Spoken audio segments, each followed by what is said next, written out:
Animal Zone is deep in the heart of Texas today. We're in Dallas at the Hotel Zaza with the pet psychic Laura Stinchfield. And Laura's invited lovely LaDonna with her dog, Lilly. And tell me, where did Lilly come from? So we live in an area of Dallas that has a lot of stray dogs. But Lilly actually just came up to our house. We try and rescue any dog that comes up to our house.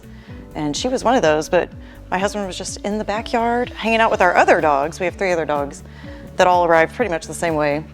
And he heard something whining, you know, and the dogs were all quiet. So he went to investigate and she was like outside the fence, like, "Can I come in, please?" And the other dogs were like, "Hey, what's up? Come on in, babe." The party is here. Yeah. That's amazing. Is that common in Texas? I mean, I feel like I know a few people whose dogs just arrived one day.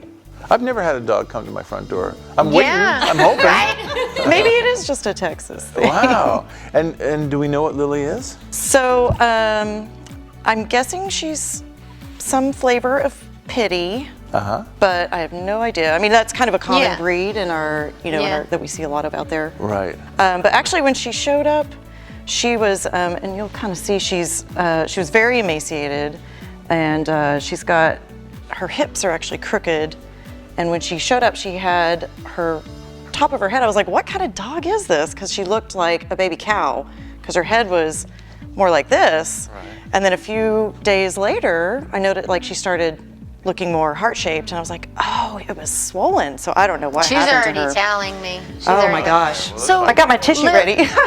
You got hit by a car, you got really bad and you got rolled. She said it was really scary because it was at nighttime. She says that she dragged herself for a couple of days. She says, I totally understand that I had a traumatic life, but I'm over it. What do you mean you're over it? I mean, look at the life I'm living now. She said when she moved into the house, the other dogs told her, let it go, we're spoiled. That's hysterical. Oh my gosh, that is so funny. Because the other dogs, they just showed up at your house too, right? Yeah, and so they were like, oh my God, that's hysterical. So, you know, Lilly, I think it's quite amazing that you have that, because there's so many dogs that have a hard time letting it go, and I'm so impressed that you're like letting it go. And you seemed like super shy. Like when I first met you, you seemed like super shy, and I was thinking like, well, she's still holding on to some stuff. What did you want to ask? Oh, she says, I know that I'm staying at this house forever, but can we go get my friend? Where's your friend? So where is your friend, honey? Can you talk to your friend? If you talk to your friend in your head and you tell your friend where you are, maybe your friend could come. Oh, he's behind a gate. Can you walk there? Could you take your mom and dad for a walk and walk there? Because maybe you could walk there and then find your friend. I'd be scared because I wouldn't want them to take me back. We wouldn't let them take you back. This is a super good thing to know, she says. Oh, thank you so much, Lily, for coming. And LaDonna, it's so great to see you and have your wonderful dog here. And for what you're doing to rescue these wonderful animals off the street, that's really terrific. You're a real hero. It's fun. You are a real hero. They're so special. Yeah, they sure are. Well, I'm grateful to get to a little insight.